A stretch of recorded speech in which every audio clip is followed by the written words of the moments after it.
okay, fine, you may increase, but your services to us, the quality, the quality of your services to us is appalling.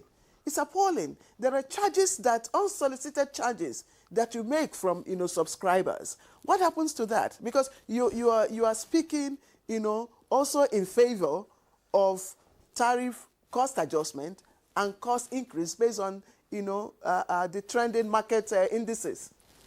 I want to again say that I really sympathize with the labor movement today. Because, we don't need your sympathy. Because the language that labor leaders use today is it's not a very good language. We came here to discuss. I have a rational position to take. He has a position to take. It's not between and him. We do have yes. No. It's not between I have not used a four-letter word. I'm coming. And I'm not going to be. Mr. Benson, you would respond when he's done. Please, sir.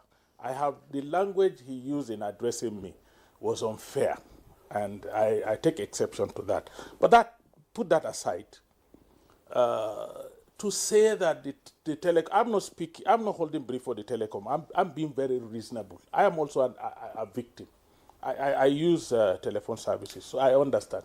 But to say that the telephone industry had repatriated funds and did not expand, I think it's actually to be very uncharitable to them. Because if the penetration was 20% at the beginning and is 75%, these are, expansions that included establishment of infrastructure, telephone infrastructure across the country. And I think it's funds that are used to build those infrastructure across the board. But what I am trying to say is that in our discussion on table, we should not be speaking to emotions. We should be talking to facts. But do you think 50% adjustments, like you have said, I'm not saying whether it is fair or it's not fair, but what I'm saying is that the basis for determining what is fair and what is not fair should be operational costs. Let us all demand that we should be told that this is what it takes operationally to provide a unit of service. Then we can determine whether the tariff is fair or is not fair. You don't just talk because, okay, it's going to affect me, so it's a bad thing. Yes, but it's also going to affect the investor. And we're talking about Econet, we're talking about V-Mobile, we're talking about Etisalat. Where are they today? They've checked out. But so what we are trying to say, checked out? What we are trying to say is that for any rational discussion on this matter, two things must be done.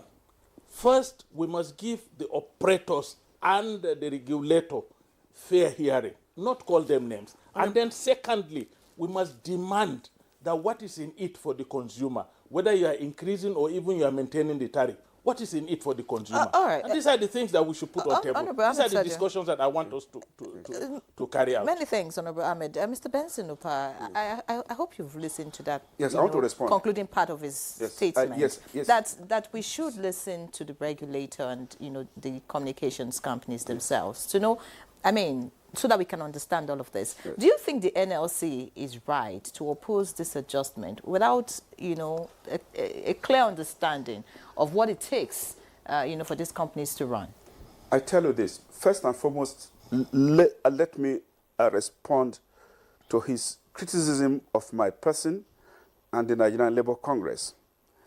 In this program, Mr. Pa, there is a right of response. Mr. Pa, please hold on. No. Please hold on, Mr. Pa. You can't shut me down. No, we're not shutting you down. Please hold on.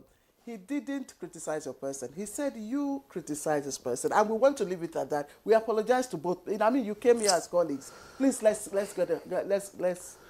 get on with our conversation. See, I have not, in the course of this conversation, used a four-letter word. I have not used a foul language. I've always said we Nigerians do not need his sympathy. That I would consider that patronizing, and I stand by that statement.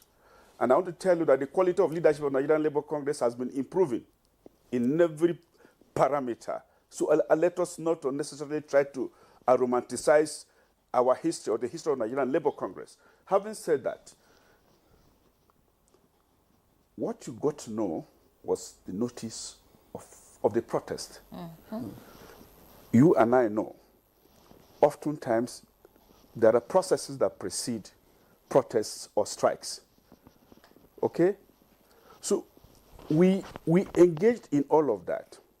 It didn't yield any result. That was why we say we were protesting.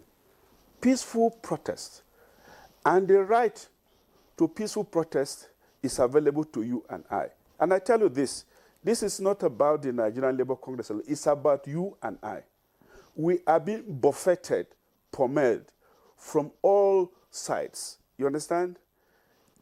The the electricity people slapped us with a 250% hike. And these guys now, the telecoms company saw that and they said, okay, let us come with 100%.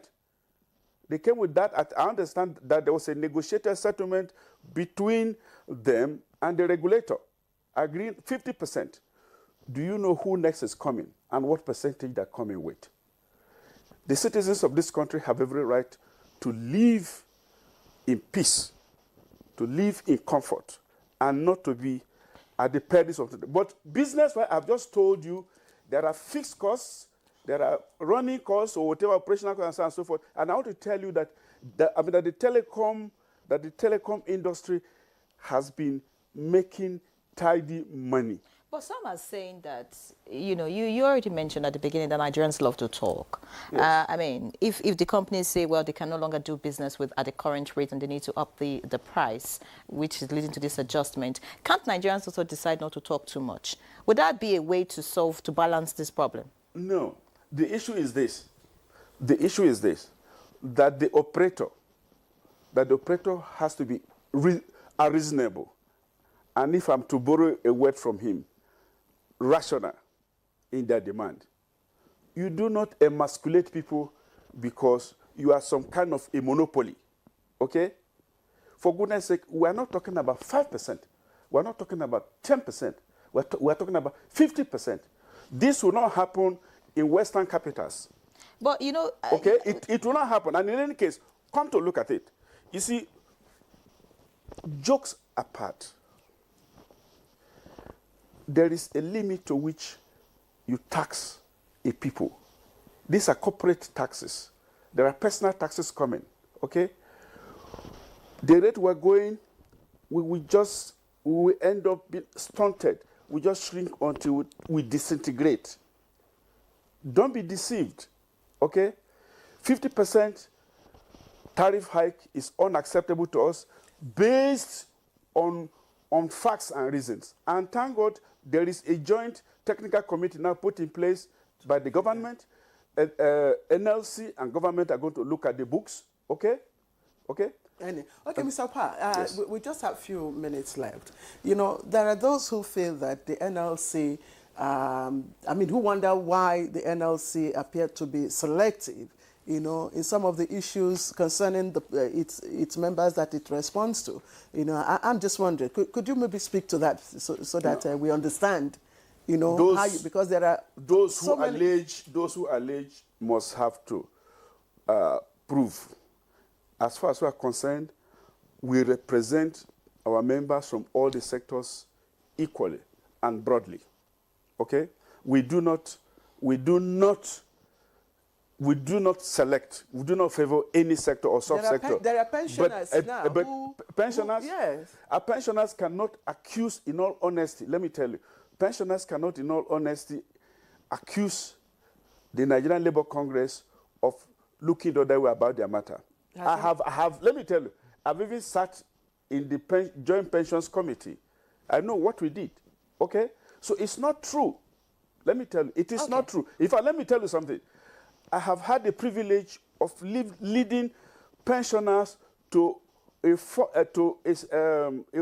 secretary, to an SGF, okay, sometime in the past. He was SGF at that time. I told him, these people here, these people that you hear, see this one is blind, see this one has a stroke, see this one has diabetes. These are relics of humanity. I'm here to present to you relics of humanity today. Their only offense against this government, against the country, is that they did not help themselves to the resources of the country when they had the opportunity to so do. All right. And by treating the way you do, the government of Nigeria treats them, you are sending a message to those in service to say, help yourself where you can. If not, you are going to end up like this. Has their story changed today?